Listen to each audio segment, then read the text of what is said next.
우리가 한 목소리로 같이 하나님 말씀 봉독하도록 하겠습니다. 39편 7절입니다. 같이 읽겠습니다. 시작. 주여, 이제 내가 무엇을 기다리나이까?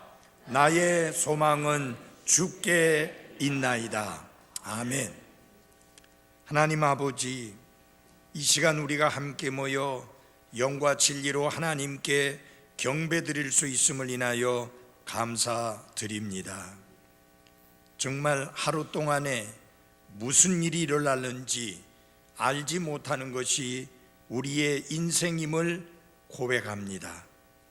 우리의 소망은 오직 하나님께, 우리 주 예수 그리스도께 있음을 고백합니다.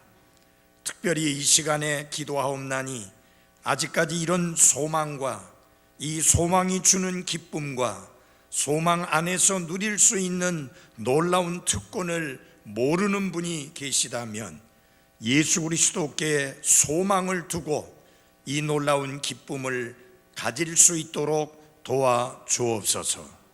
예수님 이름으로 기도했습니다. 아멘. 앉아주시기 바랍니다. 제가 1절부터 13절까지 다 읽지는 아니했지만 시편 39편에 가장 많이 나오는 단어 중에 하나는 헛되다 라는 단어입니다. 5절과 6절과 11절에 계속해서 나오는데 4번이나 헛되다 라는 단어가 나옵니다. 이 헛되다라는 단어는 히브리어로 헤벨이라고 하는데 그 뜻은 무슨 의미를 가지고 있느냐면 한번 들이쉬는 숨, 그런 의미를 가지고 있습니다. breathe, 한번 이렇게 들이쉬는 숨이라는 그런 뜻입니다. 또 수증기라고 하는 입김이라고 하는 뜻을 가지고 있고요. 특별히 더덥다 라는 의미를 가지고 있는데 그 말은 너무나 순간적이어서 허무하다 라는 뜻을 가지고 있는 말입니다. 결국 인생은 허무하다 라는 뜻입니다. 이 헛되다라고 하는 단어는 여러분과 제가 잘 알고 있는 구약 성경의 전도서 1장 2절에 보면 무려 5번이나 한 절 안에 헛되다라는 단어가 반복되고 있습니다. 솔로몬 왕은 하나님을 떠나서 하나님 없이 사는 인생에 대하여 결론을 내리기를 헛되고 헛되며 헛되고 헛되니 모든 것이 헛되도다 라고 이렇게 결론을 내렸습니다. 추운 겨울 아침 밖에 나와서 후 하고 숨을 내쉬면 그 입김이 포물선을 그리다가 곧 사라집니다. 바로 그것이 인생이라고 하는 것입니다. 그래서 시편 39편에는 인생이 얼마나 허무한가, 인생이 얼마나 덧없는가 하는 것을 말씀하고 있습니다. 그래서 이 인생이 허무하다는 사실을 분명하게 밝히기 위해서 시편에서는 참으로 그리고 분명히 라고 하는 단어를 반복해서 쓰고 있는 것을 볼 수 있습니다. 그래서 1절부터 6절까지가 전반부고 그 다음에 7절부터 13절까지가 후반부라고 할 수 있는데요. 특별히 요 7절은 시편 39편 전체에서 가장 중요한 구절이기도 합니다. 인생이 허무하지만 그러나 허무함으로만 끝나지 않고 희망이 있다. 그러면 누구에게 희망이 있느냐? 주님께 소망을 둔 사람에게 희망이 있다라고 말씀하고 있습니다. 그래서 여기 시편 기자는 나의 소망은 주께 있나이다 라고 고백을 합니다. 그는 왕입니다. 권력을 누리는 사람입니다. 부귀영화를 누리는 사람입니다. 그러나 그 모든 것은 다 헛되기 때문에 나는 주님께 소망을 두었으며 나의 소망은 권력도 아니요 부귀영화도 아니요 바로 주님이라고 고백을 하고 있습니다. 그러면서 그런 삶의 고백을 하는 사람들이 살게 되는 의미 있고 가치 있는 인생에 대하여 이제 7절부터 13절 사이에 말씀을 하고 있습니다. 하나님은 전반부를 통해서 인생이 얼마나 허무한 것인가를 분명하게 밝히고 있습니다마는 그러나 후반부에서는 그렇게 허무한 인생이라 할지라도 이제 변화되어서 가치 있고 의미 있는 삶을 살 수 있다라고 말씀하는 게 시편 39편의 특징입니다. 그래서 이 시편 39편에서 다윗은 인생의 결론을 말하면서 허무함으로 끝내지 아니하고 의미 있고 가치 있는 인생으로 바뀔 수 있다는 희망적인 말씀을 여러분과 저에게 던지고 있습니다. 그래서 이 허무한 인생의 장에서 우리가 마땅히 추구해야 될 의미 있고 가치 있는 인생이 무엇인지를 밝히고 있습니다. 우리는 요 며칠 사이에 정말 인생이 얼마나 허무한가 하는 것을 뼈저리게 경험하는 사건들을 목격하게 되었습니다. 46살에 잘 나가던 배우 김주혁 씨는 한순간의 교통사고로 그 자리에서 즉사하고 말았습니다. 그는 2억이 넘는 고급 차량을 몰고 있었고 벽을 뚫고 나갈 만큼 강한 차라고 알려진 차였지만 그 차가 아파트 벽에 부딪히고 계단을 구르는 순간 그의 생명을 지켜주지 못했습니다. 한순간에 허무하게 가버리고 말았습니다. 서울의 성동구에서 어떤 여인이 자살하기 위해서 뛰어내렸는데 마침 출근하던 68 먹으신 남자 어른이 그 자살하기 위해서 뛰어내린 그 여자의 머리가 부딪혀서 함께 죽고 말았습니다. 그 출근길이 사망길이 되리라고 누가 생각했겠습니까? 인생은 허무합니다. 그뿐만이 아닙니다. 창원 터널을 빠져나온 차량이 이제 비틀거리더니 중앙벽을 들어받으면서 그 차 안에 실려있던 트럭 안에 실려 있었던 아주 인화성이 높은 물질들이 드럼통들이 반대편으로 튀므로 말미암아 세 사람이 목숨을 잃고 차가 10대나 완전히 타버리는 끔찍한 사고가 났습니다. 23살의 젊은 여인이 이제 정식 직원이 됐다고 기뻐하면서 회사가 맡긴 일을 하기 위해서 가던 중에 어머니는 너무 기뻐서 자신이 타던 차를 딸에게 내어줬는데 그 차 때문에 목숨을 잃게 되리라고 누가 생각할 수 있었습니까? 참으로 인생은 내일 일을 알지 못합니다. 참으로 인생은 잠깐 후에 무슨 일이 일어나는지 알지 못합니다. 인생은 참으로 허무하고 덧없습니다. 이런 인생에 희망이 있습니까? 성경은 가치 있고 의미 있는 삶을 살 수 있는 길이 있다라고 말씀하고 있고 그것을 가르쳐 주시고 있습니다.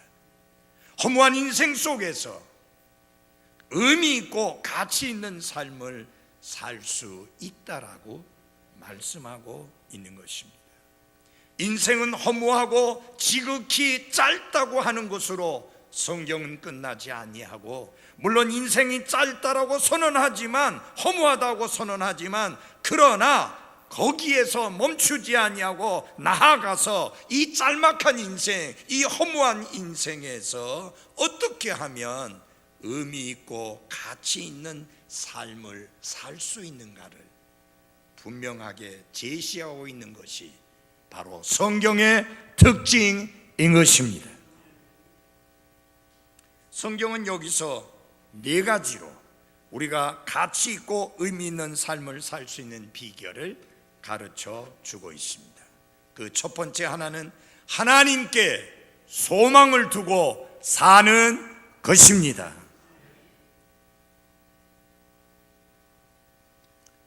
이 7절은 시편 39편의 가장 중요한 열쇠가 되는 구절인데요, 성경은 허무한 덧없는 삶의 장에서, 허무한 삶의 장에서 우리가 붙들 만한 소망이 있다라고 선포합니다. 그 소망은 어디에 있다고 했습니까? 하나님께 있다라고 말씀합니다. 사랑하는 여러분, 여러분의 소망은 하나님께 있고 우리의 구원자여 우리의 주님이신 예수 그리스도께 있는 게 분명합니까? 그렇다면 여러분은 참된 소망을 가진 사람이요, 그리고 여러분은 가치 있고 의미 있는 삶을 살 수 있는 것입니다. 우리의 짧은 인생을 영원한 인생으로 바꾸어 주고 허무한 인생을 영광스러운 인생으로 바꾸어 주는 유일하고 참된 소망은 바로 하나님의 아들, 우리의 구원자여 우리의 생명의 주인이여 부활이여 생명이신 예수 그리스도 한 분밖에 없습니다. 이만희에게 소망이 있지 않습니다. 문선명이에게 소망이 있지 않습니다. 그런 인간들 어느 누구에게도 소망이 있지 않습니다. 하나님이신데 육신을 입고 이 땅에 나타나셔서 나와 여러분의 죄들의 모든 문제를 단번에 해결해 주시고 끝내신 우리의 구원자이신 예수 그리스도께만 진정한 소망이 있는 것입니다. 예수 그리스도를 참된 소망으로 삼을 때 그 사람의 인생은 180도 달라집니다. 그래서 성경은 이렇게 선언합니다. 누구든지 그리스도 예수님 안에 있으면 새로운 창조물이라, 옛 것들은 지나갔으니 보라 모든 것이 새롭게 되었다라고 말씀하고 있습니다. 이것은 진실입니다. 이것은 사실입니다. 이거는 진리입니다. 내가 그렇게 변화되었고 여러분이 그렇게 변화되었고 누구든지 그리스도 예수님을 통해서 변화될 수가 있습니다. 이게 하나님의 약속이요 성경의 약속이요 불변하는 진리인 하나님의 말씀의 약속인 것입니다. 예수 그리스도를 소망으로 삼은 사람은 한 뼘 넓이만한 허무한 인생을 살다가 끝나는 것이 아니라 태산같이 높고 바다같이 넓은 영광스러운 인생을 살 수 있는 놀라운 약속을 받게 된다고 하는 사실입니다. 예수 그리스도께서는 여러분의 생명과 능력과 힘이 되시기 때문에 허무한 인생을 영광스러운 인생으로 바꾸시는 놀라우신 주님이신 것입니다.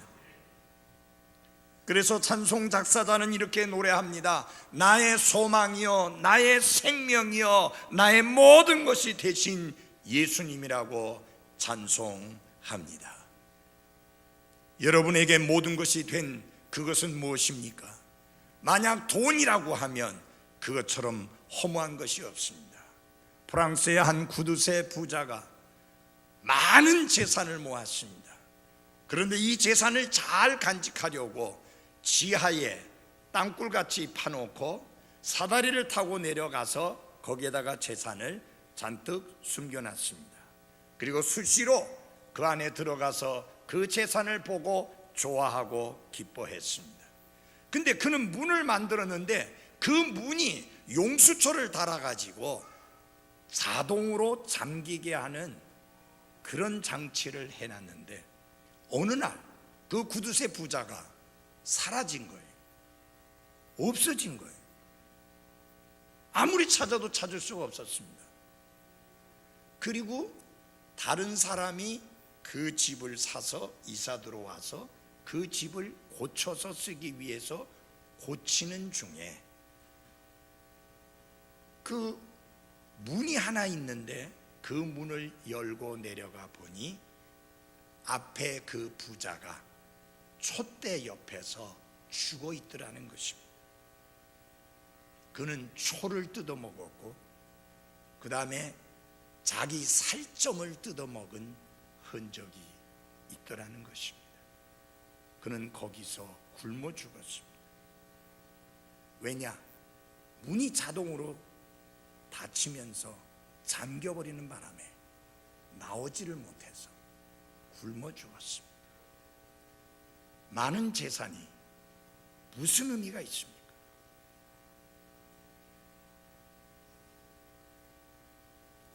의미 있고 가치 있는 삶은 하나님께 소망을 둔 사람들에게 주어진 약속입니다. 그 다음에 의미 있고 가치 있는 삶은 하나님의 은혜와 긍휼을 구하면서 살아가는 삶 속에 있습니다. 8절을 보아주시기 바랍니다. 39편 8절입니다. 나의 모든 범법에서 나를 건지시며 나로 하여금 어리석은 자의 모욕거리가 되지 않게 하소서. 여러분, 하루하루 살아가면서 우리가 완벽한 삶을 살지 못하니까 하나님 앞에서 죄를 짓게 되기도 하고 하나님이 기뻐 받으실 수 없는 삶을 살게 될 때가 있습니다. 그래서 정말 하나님의 은혜와 하나님의 긍휼이 아니고서는 하루하루 의미 있고 가치 있게 살아갈 수가 없는 것입니다.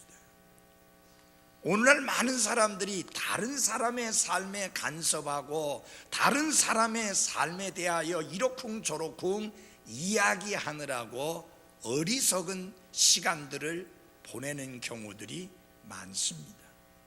그러나 여기 시편 기자인 다윗은 뭐라고 고백하는가? 나는 나의 불법, 나의 범법, 나의 잘못, 나의 죄에 대하여 집중하는 삶을 살려고 합니다.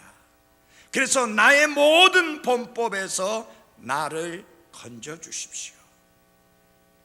무슨 말이냐? 다른 사람의 죄에 대하여 간섭하고 다른 사람의 범법에 대하여 이러쿵저러쿵 말하면서 내 주어진 삶을 그렇게 의미 없게 보내지 않겠다는 것입니다. 하나님 앞에서 나를 살피며 나의 허물과 나의 잘못을 돌아보면서 하나님이여 내가 그런 죄악 중에 빠지지 아니하도록 은혜와 긍휼을 베풀어 달라고 하나님의 은혜와 긍휼을 구하며 살겠다는 것입니다.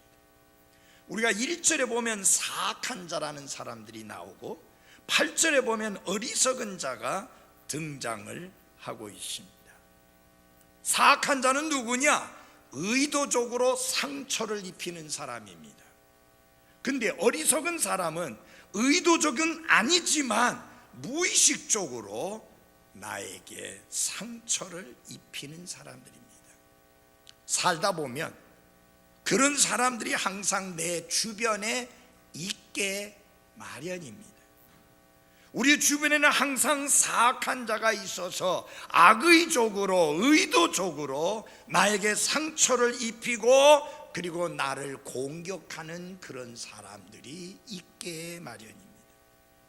그런가 하면 우리 주변에는 어리석은 자도 있어서 이 사람은 의도적인 것은 아니지만은 그 말을 함부로 함으로 말미암아 우리에게 상처를 입히는 사람들이 있습니다. 그래서 여러분, 아무런 잘못도 한 것도 없이 다른 사람에 의해서 억울하게 공격을 당하고 그리고 험한 말로 인하여 상처를 입는 경우들이 참 많습니다. 요새는 말보다는 이놈은 문자로 아주 폭탄 투하하듯이 공격을 함으로 인하여 상처를 입는 사람들이 참 많습니다. 그런데 다윗은 지금 어떻게 살겠다고 하는가? 나를 의도적으로 공격하는 사람이 있든지 의도적은 아니지만 내게 상처를 주는 사람이 있든지 나는 그런 사람들을 생각하면서 하나님이 내게 주신 시간들을 낭비하지 않겠다는 거예요. 그런 사람들의 허물과 잘못을 쳐다보고 지켜보면서 이러쿵저러쿵 하면서 내게 주어진 시간을 낭비하지 않고 나는 하나님 앞에서 나를 살펴보면서 내 허물과 내 잘못을 보면서 하나님의 은혜와 긍휼을 구하면서 살겠다. 여러분, 이런 삶이 의미 있고 가치 있는 삶인 것입니다. 여러분들이 나를 해치려고 함부로 말하는 사람이나 의도적으로 악하게 말하는 사람들에 대하여 자꾸 생각하고 그 사람들을 자꾸 떠올리다 보면 결국 여러분들은 그 사람들의 포로가 되고 말고 그 사람들에 의해서 여러분의 삶이 지배당하고 마는 그런 비참한 삶이 되고 맙니다. 여러분, 맛있는 것을 먹는데 나에게 공격적인 사람, 나를 비난한 사람, 나를 의도적으로 나쁘게 해를 끼치려고 하는 사람, 그 사람도 얼굴을 딱 떠올리면 맛있는 것도 맛이 없어지잖아요. 다윗이 그걸 말하는 거예요. 나는 다른 사람들이 그가 사악한 자든지 어리석은 자든지 의도적으로 나를 해치는 자든지 그리고 그냥 어리숙하게 함부로 말을 해서 해치는 자든지 그런 자들을 생각함으로 그들의 지배를 받으며 살지 않겠다. 나는 하나님 앞에서 내 인생을 살겠다. 나야말로 순간순간 하나님의 은혜와 하나님의 긍휼이 없이는 한순간도 살 수 없는 사람이니 나는 의미 있고 가치 있는 삶을 살기 위해서 언제나 하나님의 긍휼과 은혜를 구하는 삶을 살겠다. 우리가 그렇게 살아가야 합니다. 남이 나에게 잘못한 것에 대해서는 신경을 쓰지 말고 내가 잘못한 것도 없이 상처를 입혔을 때에도 상관하지 말고 하나님께 맡기고 오히려 나는 순간순간 하나님의 은혜와 하나님의 긍휼이 없이는 살아갈 수 없는 사람들인 것을 생각하고 늘 순간순간 하나님의 은혜와 긍휼을 구하면서 살아가는 나와 여러분이 되기를 바랍니다. 내가 그런 사람들을 상대해서 변호하고 공격하다 보면 오히려 내가 죄를 지을 수도 있고 그리고 그런 사람들을 생각하느라고 내가 끌려다니는 그런 삶을 살 수 있으니 잊어버리고 하나님의 은혜와 긍휼만 구하며 살아가는 삶이 되어야 할 것입니다. 결국 이건 뭐냐면은 나는 남에게 지배당하는 삶을 살지 않겠다. 내가 잘못한 부분만 생각하며 살겠다. 하나님 앞에서 내가 잘못한 부분이 무엇인지 그것만 생각하며 하나님의 용서와 하나님의 긍휼을 구하는 그런 삶을 살겠다. 어떤 그리스도인이라는 사람들이 이런 사람들이 있어요. 온 세상 사람들의 죄에 대하여 다 간섭하는 거예요. 그래서 늘 그런 이야기들만 하고 늘 그런 글들만 적습니다. 여러분, 하나님이 하나님의 일을 하게 하세요. 하나님이 판단자요, 하나님이 심판자요, 하나님이 해결하시고 하나님이 계산하십니다. 다른 사람 허물 보지 말고, 다른 사람 잘못하는 거 그거 지적하지 말고, 내가 하나님 앞에 얼마나 허물이 많고 얼마나 잘못을 많이 하고 있고 얼마나 죄를 짓고 있는가, 그거 살펴보고 하나님의 은혜와 긍휼을 구하며 살아가야 하는 것입니다. 하나님이 언제 여러분과 저를 심판자로 세웠습니까? 하나님이 언제 여러분과 저를 재판하는 사람으로 세웠습니까? 하나님이 언제 여러분과 저를 다른 사람의 삶에 대한 검사로 세웠습니까? 그거 우리가 할 일이 아니에요. 우리가 하나님 앞에 가치 있고 의미 있는 삶을 살려면 그런데 시간과 마음 뺏기지 말고 하나님의 은혜와 긍휼을 구하며 살아가시기를 바랍니다. 하나님이 우리를 불쌍히 여겨주셨기 때문에 우리가 죄들을 용서받을 수 있었고 구원받을 수 있었고, 그리고 전적으로 하나님의 은혜로 믿음을 통해 구원받았고, 그렇다고 해서 그때 구원받을 때만 은혜가 필요한 게 아니라 매일매일 살아가는 삶 속에 우리에게 얼마나 은혜가 필요합니까? 그래서 가치 있고 의미 있는 삶이라고 하는 것은 늘 하나님의 은혜와 긍휼을 구하며 사는 삶이라는 것을 잊지 마십시오. 하나님은 보십니다. 하나님은 들으십니다. 하나님은 속속들이 다 아십니다. 그리고 하나님은 심판하십니다. 그분께 맡기세요. 셋째로, 의미 있고 가치 있는 삶을 살기 위해서는 하나님 앞에서 나그네처럼 살아야 합니다. 나그네처럼 살아야 됩니다. 자, 12절을 같이 보겠습니다. 12절 같이 읽어보겠습니다. 시작.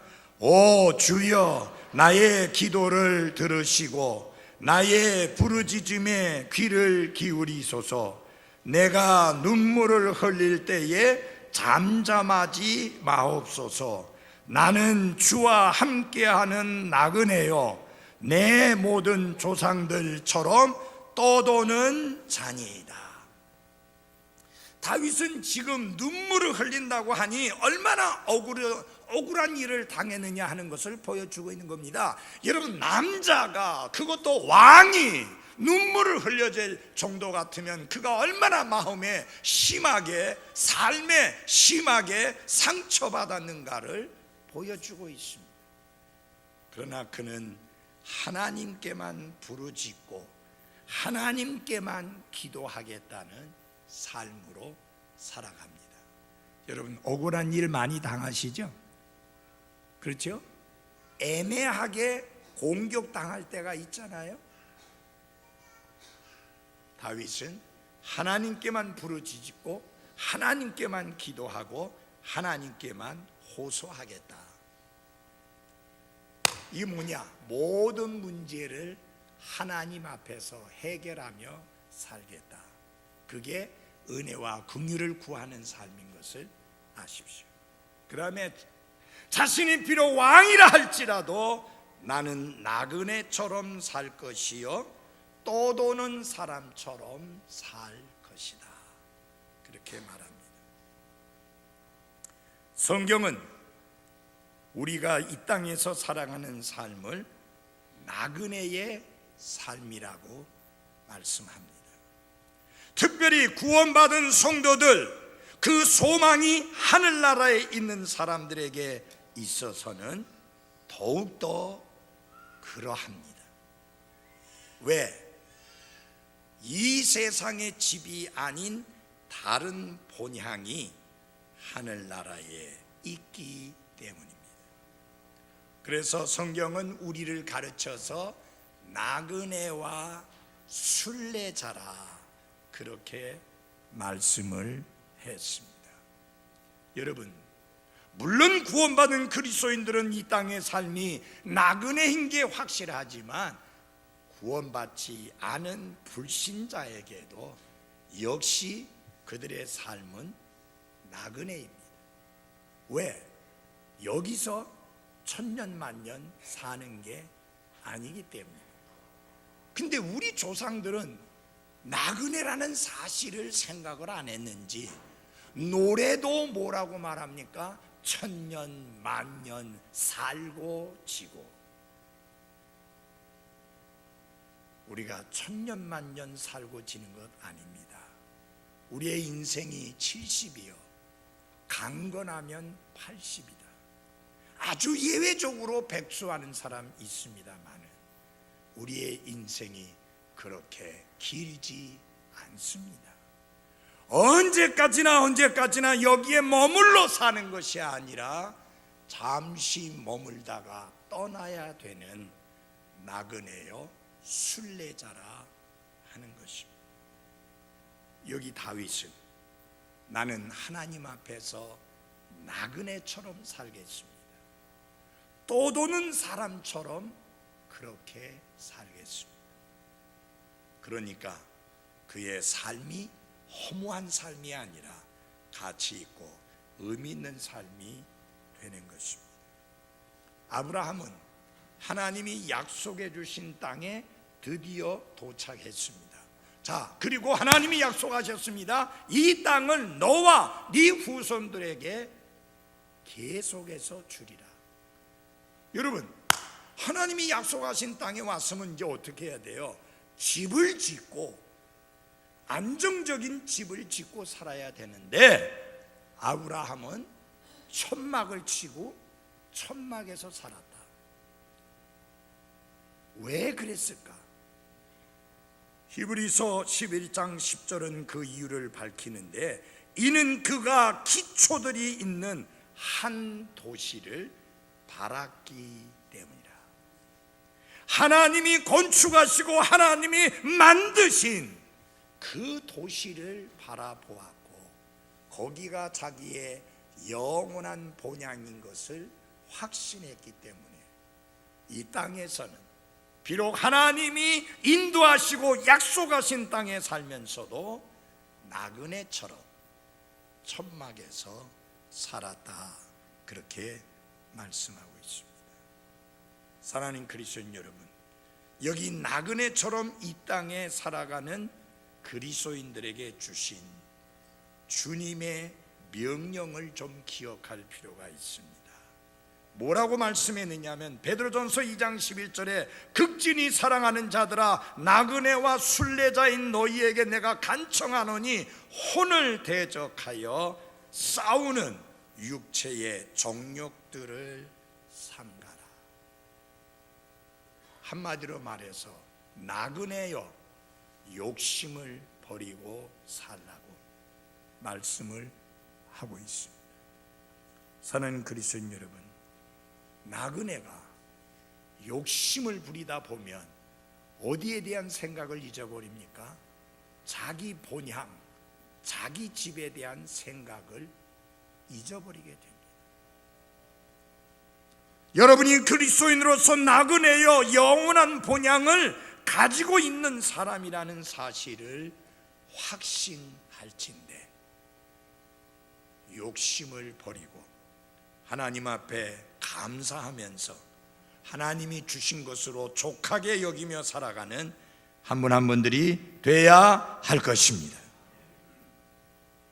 이 나그네로서 살기 위해서는 욕심을 버려야 하는데 욕심을 버리기 위해서는 주변의 다른 사람들이나 주변의 환경을 바라보지 말고 언제나 우리의 시선은 하나님과 하나님이 약속해 주신 그 영원한 본향에 있어야 합니다. 주변의 사람들 바라보면 어떻게 됩니까? 나도 저렇게 살고 싶다, 나도 저렇게 누리고 싶다, 나도 저렇게 즐기고 싶다, 그런 욕심들이 생기게 되고 그래서 내가 나그네라는 사실을 망각하고 육신적이고 세속적인 그리스도인으로 전락해버리고 마는 것입니다. 사랑하는 여러분, 어떤 분이 많이 가지고 있으면 그가 많이 가지고 있는 것을 인해 감사하십시오. 내가 안 도와줘도 되잖아요. 많이 가지고 있으니까. 내가 그들만큼 가지고 있지 않다고 해서 스스로 가난의식을 가지지 말고 내가 가진 것을 족하게 여기며 감사하며 사시기를 바랍니다. 어쩌면 내가 더 잘 관리할 수 있다고 하면 하나님이 더 많은 것을 내게 맡겨주셨을 거예요. 내 능력이 그러하니까 그만큼 맡겨주신 줄 알고 감사함으로 살아가면 되는 것입니다. 그런데 늘 하나님만 바라보고 우리의 영원한 본향을 생각하며 살아가려면 한 가지가 꼭 필요합니다. 기도하며 살아야 합니다. 이 기도하며 살아야 우리의 시선이 하나님께만 고정되고, 기도하며 살아야 영원한 우리의 본향에 우리의 시선이 고정되게 됩니다. 여러분, 운전하는 사람이 여기 봤다 저기 봤다 전방을 주시하지 아니하고 앞을 바라보지 아니하고 여기저기 바라보다가는 사고 나고 맙니다. 우리도 마찬가지입니다. 우리의 믿음의 창시자요 또 우리의 믿음을 완성시키는 분이신 예수 그리스도, 그분만을 바라보는 눈으로 살아가는 나와 여러분이 되기를 바랍니다. 마지막으로 건강한 삶을 하나님께 구하며 사는 삶입니다. 13절입니다. 같이 읽어보겠습니다. 시작. 오 나를 아끼사 내가 여기를 떠나 없어지기 전에 기력을 회복하게 하소서. 의미 있고 가치 있는 삶은 하나님께 소망을 두고 사는 삶입니다. 의미 있고 가치 있는 삶은 늘 하나님의 은혜와 긍휼을 구하며 살아가는 삶입니다. 의미 있고 가치 있는 삶은 나그네처럼 욕심 없이 살아가는 것입니다. 그리고 마지막으로 의미 있고 가치 있는 삶은 건강한 삶을 추구하며 살아가는 것입니다. 여기에서 다윗은 단순히 육신의 건강만을 위해서 기도한 것은 아닙니다. 물론 하나님의 은혜로 육신이 건강해야 되겠죠. 뿐만 아니라 우리는 정신적으로도 건강해야 되고, 그리고 영적으로도 건강해야 합니다. 요 사이는요, 육신적으로는 많이 건강해져서 많이 오래 사는, 장수하는 사람들이 늘어나고 있는데, 진짜 심각한 것은 정신적으로 건강하지 않은 사람들이 많이 늘어나고 있다는 사실.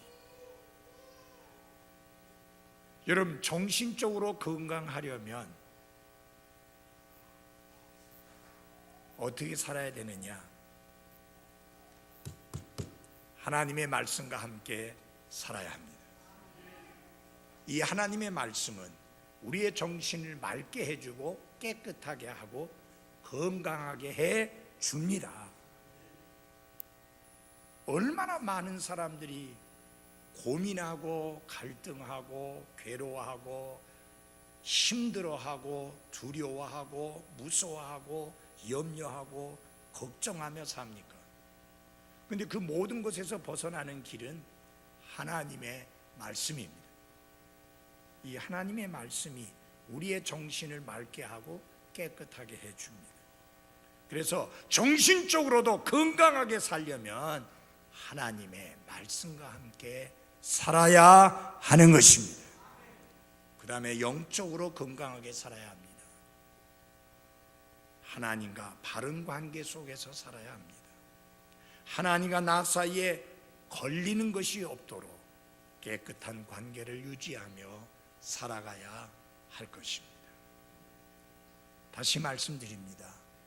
다른 사람의 죄에 간섭하지 마십시오. 자신을 돌아보며 하나님의 은혜와 긍휼을 구하는 가운데 살아가야 합니다. 그리고 이 땅에서 마치 천년만년 살 것처럼 그렇게 살지 말고 나그네처럼 욕심을 버리고 살아야 합니다. 그리고 마지막으로 중요한 것은 하나님이여 은혜를 더하사 육체적으로도 건강하게 하시고 정신적으로도 강건하게 하시고 그리고 영적으로도 건강한 그리스도인이 되게 해달라고 기도하시기를 바랍니다. 여기서 보면 내가 여기를 떠나 없어지기 전에, 이 땅의 삶을 마감하고 끝나기 전에 기력을 회복시켜 주십시오. 건강하게 해달라는 말이에요. 영적으로, 정신적으로, 그리고 육체적으로 강건하게 해달라는 기도입니다. 여러분, 요사이처럼 정신 사나울 때가 없어요. 한 번은 현미가 좋다고 막 그러더니 일주일이 지나더니 현미가 좋은 게 아니라 백미가 좋다는 거예요. 도대체 어디에 맞춰야 될지 헷갈리게 만들어요. 맞아요? 여러분이 좋은 음식 드시고 그리고 운동하고 건강관리를 잘하니까 나는 강건할 수 있다라고 생각한다면 엄청난 착각입니다. 물론 그거 중요합니다. 그러나 우리가 건강할 수 있는 길은 하나님이 우리에게 은혜를 더하사 우리를 강건케 해주셨기 때문입니다. 영적으로 강건하면 육체적으로도 강건해집니다. 정신적으로도 강건하면 육체적으로도 강건합니다. 근데 정신적으로 약하면 육체적으로 약해집니다. 영적으로도 약해지면 육체적으로도 약해집니다. 제일 중요한 것은 하나님과의 관계예요. 두 번째는 나와의 관계예요. 이게 정신적으로 건강한 거예요. 여러분, 건강한 정신의 그리스도인들이 되어야 합니다. 나 자신에 대하여 바른 관계를 유지해야 됩니다. 그 다음에 다른 사람과의 관계 속에서 건강한 관계를 유지해야 됩니다. 하나님은 나와 여러분을 판단자와 심판자로 세우지 않았습니다. 그들을 섬기고 도움을 베풀고 그들에게 좋은 것을 나눠줄 수 있도록 하나님이 우리를 세우신 것을 기억하고 언제나 하나님의 긍휼과 은혜를 구하며 살아가는 나와 여러분이 되기를 바랍니다. 기도하겠습니다.